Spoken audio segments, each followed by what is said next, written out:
E aí, pessoal, tudo bem com vocês? Vamos falar um pouco sobre a América Espanhola e sobre o processo de independência. Vamos trazer algumas características daquela sociedade, ou seja, da sociedade que vivia na América Espanhola, e mostrar o quanto ela era fragmentada.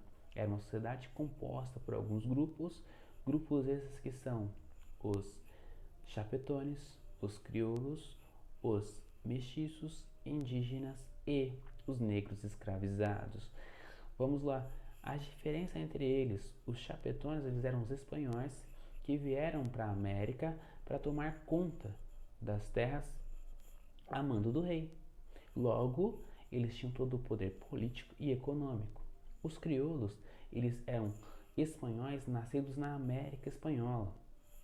Logo, eles tinham poder econômico, mas eles não tinham representação política. Já os mestiços, indígenas e os negros africanos compunham a maior parte da sociedade, mas não tinham qualquer tipo de representação social.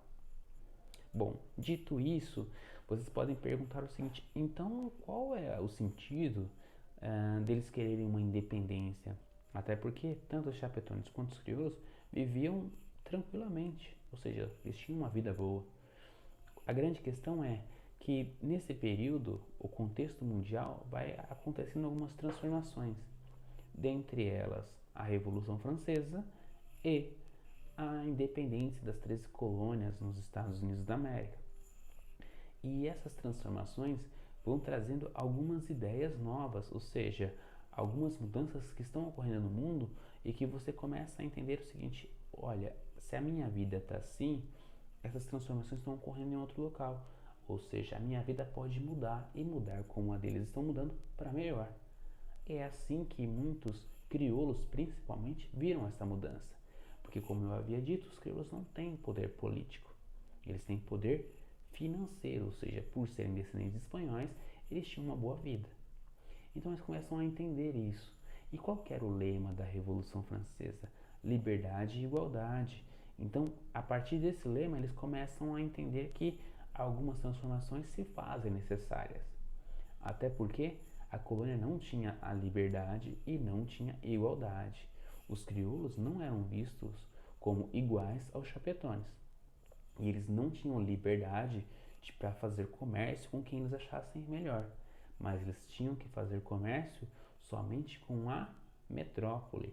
E essa regra, ou seja, esse comércio entre metrópole e colônia, era o chamado pacto colonial. Ou seja, a colônia só pode fazer comércio com a metrópole. No entanto, a metrópole pode fazer comércio com quem ela quiser. Então, vamos supor que eu, como colônia, preciso de uma ferramenta para carpir. Um exemplo, tá? Para ficar mais claro para vocês. De repente, a Inglaterra faz uma ferramenta melhor que a Espanha.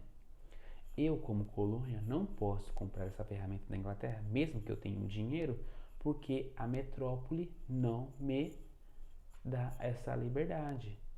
E aí o que acontece? Eu tenho que comprar essa ferramenta da Espanha, às vezes mais cara, de pouca qualidade, pelo fato do pacto colonial. Consegue entender então o fato de quanto isso pode ser prejudicial? Então, por mais que a colônia acabou se desenvolvendo, a América Espanhola, ela ficava meio que pendente, porque ela era totalmente dependente do que a metrópole fornecia para ela. Logo, a gente começa a perceber o seguinte, que há uma inquietação entre os crioulos referente a isso. E eles começam a pensar que as coisas poderiam ser melhor caso eles tivessem a tal liberdade que tanto eles estavam ouvindo falar através dos ideais iluministas. A gente começa a perceber então uma mudança. Mas, como eu havia dito, é uma sociedade fragmentada, então nem todos tinham um ideal apenas, ou seja, eles não tinham um motivo para lutar por um fim da metrópole em relação à colônia, porque o cara era escravo, o cara era índio, trabalhava pra caramba também, vivia em péssimas condições, e os mestiços também. Então eles não tinham uma unidade, eles eram cada um por si, vamos dizer assim. Só que as coisas vão mudando. E quando as coisas mudam de fato? É quando na Europa entra a figura de Napoleão Bonaparte, figura que vocês já ouviram falar várias vezes. Napoleão Bonaparte, ele impõe o bloqueio continental. Para vocês entenderem o bloqueio continental, tem que ficar claro uma questão. O grande inimigo de Napoleão era a Inglaterra. A Inglaterra já tinha realizado a Revolução Industrial e produzia produtos em alta escala, ou seja, produzia muito. E ela precisava de mercado consumidor. Como ela precisava de mercado consumidor, ela vendia muito para todos, independente para todos. Napoleão pensa o seguinte: bom, para que eu enfraqueça o meu principal inimigo, eu tenho que fazer com que ele pare de ganhar dinheiro. Para ele parar de ganhar dinheiro, eu tenho que fazer com que as pessoas parem de comprar seus produtos. E é isso que é o bloqueio continental. É o fechamento dos portos, ou seja, eu proíbo com que os países comprem os produtos da Inglaterra. Isso funciona? Não. Até porque Espanha e Portugal resolvem não ceder a Napoleão. Eles não obedecem a essa história de pacto colonial. Eles Bloqueio continental. continuam levando a vida normalmente. Até que Napoleão não só ameaça, mas como invade. Invade tanto Portugal quanto Espanha. Portugal, vocês viram o último vídeo, lembram-se? A ideia do que? Quando Portugal é invadido, Dom João vem para o Brasil. Já a Espanha, o que acontece? Não, no caso, o rei espanhol, Fernando VII, ele só é deposto, ou seja, ele não é mais o rei. Quem é o rei espanhol agora é José Bonaparte, irmão de Napoleão. A América Espanhola pensa o seguinte, principalmente aí a gente pensa em crioulos e chapetones. Eu não vou reconhecer José como rei. A partir do momento que eles não reconhecem José como rei, eles continuam a dar apoio a Fernando VII, com a ideia que, a partir do meu apoio agora, ele vai me beneficiar depois.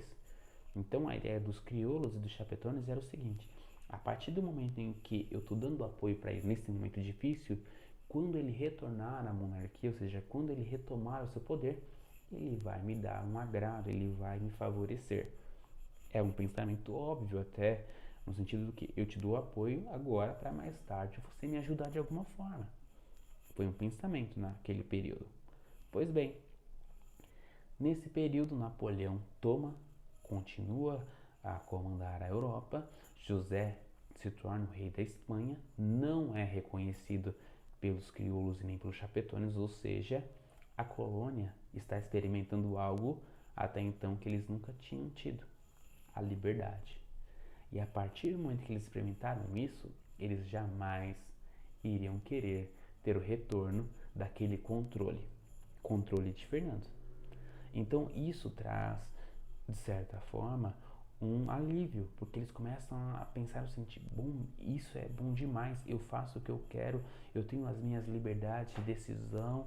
Então a ideia da liberdade em si traz uma grande renovação para a América Espanhola. E aí começa a se vender a seguinte questão: que a liberdade, ou seja, a independência da América Espanhola, não seria só boa para os crioulos e chapetones, mas seria boa para todos, desde os escravos, os indígenas, os mestiços, ou seja, para todos. Por mais que a vida deles era difícil, quando eles se tornassem independentes, haveria uma melhora social como um todo. E isso começa a ser vendido.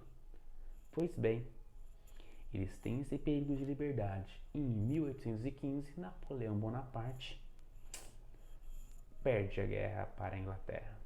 Napoleão Bonaparte perde a guerra para a Inglaterra e, consequentemente, Fernando volta à sua monarquia. Os crioulos, os chapetones, pensando na ideia de que agora Fernando vai ser mais tranquilo, mais benevolente com a América Espanhola, caem do cavalo. Pois agora o que ocorre é o seguinte: Fernando, além do pacto colonial, se torna cada vez mais incisivo na sua exploração referente à colônia. até mesmo na questão de impostos.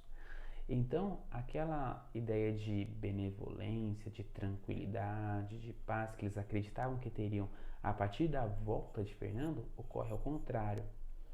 Mas, por sua vez, eles começam a ter alguns apoios que eles não contavam até então, que é o apoio inglês e o apoio americano, ou seja, dos Estados Unidos.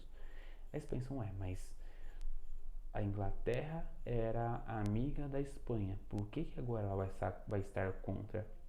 Lembram que eu disse que a Inglaterra precisava de mercado consumidor?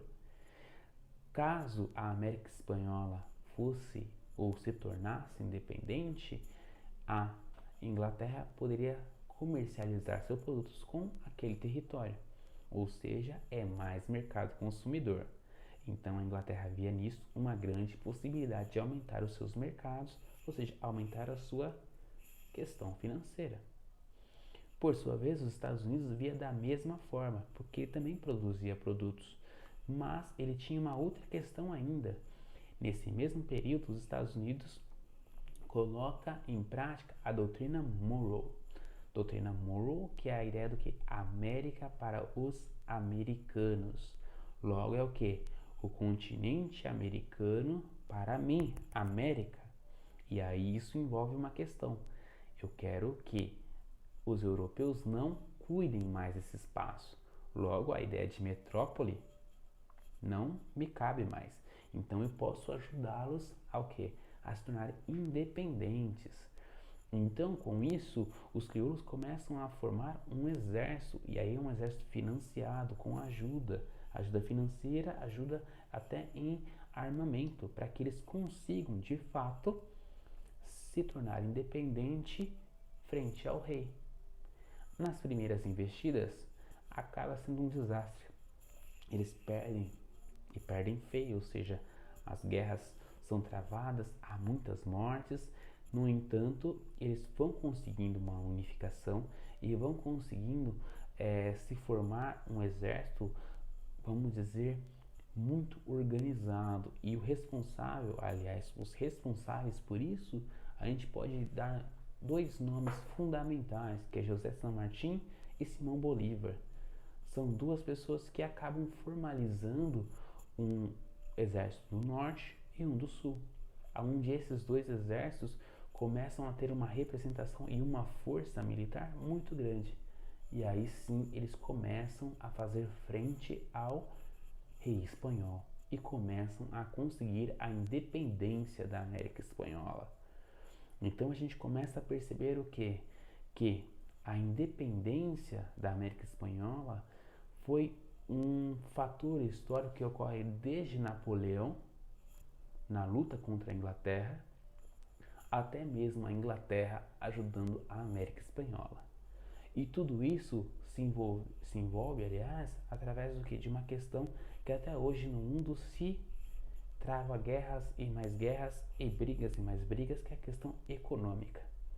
Então podemos dizer que um fator fundamental é a questão econômica para a independência da América Espanhola. Ou seja, através do fator econômico é que a América Espanhola consegue o que? Apoio para lutar contra o rei espanhol Fernando VII. Pois bem, a América Espanhola se torna independente. E aí a gente vai para um congresso no Panamá, um congresso onde reúne os países para saber quais são os novos rumos. Aí entra a questão. Primeiramente, Simão Bolívar pensava no seguinte: ele queria que a América Espanhola se unificasse, ou seja, fosse um local apenas, um estado apenas. Porque ele pensava assim: se nós formos um estado apenas, nós seremos mais fortes, conseguiremos desenvolver do sul ao norte, ou seja, ele acreditava nessa unificação. José San Martín já não queria muito isso. Ele pensava da seguinte forma: não, eu prefiro que cada região tenha a sua monarquia e colabore entre si, e aí cada um vai desenvolvendo e nós vamos juntos crescendo. Não precisa ser um lugar único. Só que lembram A Inglaterra e os Estados Unidos, unificação não. Então, foi votado e, no caso, Simão Bolívar acaba perdendo essa ideia dele de unificação, que também é conhecida como panamericanismo, tá? Logo mais vocês verão algumas questões referentes a isso, mas é bom vocês já entenderem que esse panamericanismo é a ideia do que? De uma América unificada. Então, logo essa América unificada não ocorre, até porque não era interesse nem inglês e nem norte-americano, porque eles ajudaram na troca de independência, ou seja, na troca de uma independência daquela região, para que aquela região se tornasse cada vez mais um mercado consumidor e não um mercado forte e unitário. Bom, pessoal, espero que tenha sido claro para vocês algumas questões. Caso alguns fiquem com dúvidas e não sane essas dúvidas através das leituras e através das atividades, procurem-me, liguem, mandem mensagem, estou à disposição. Obrigado, uma boa tarde para todos, se cuidem.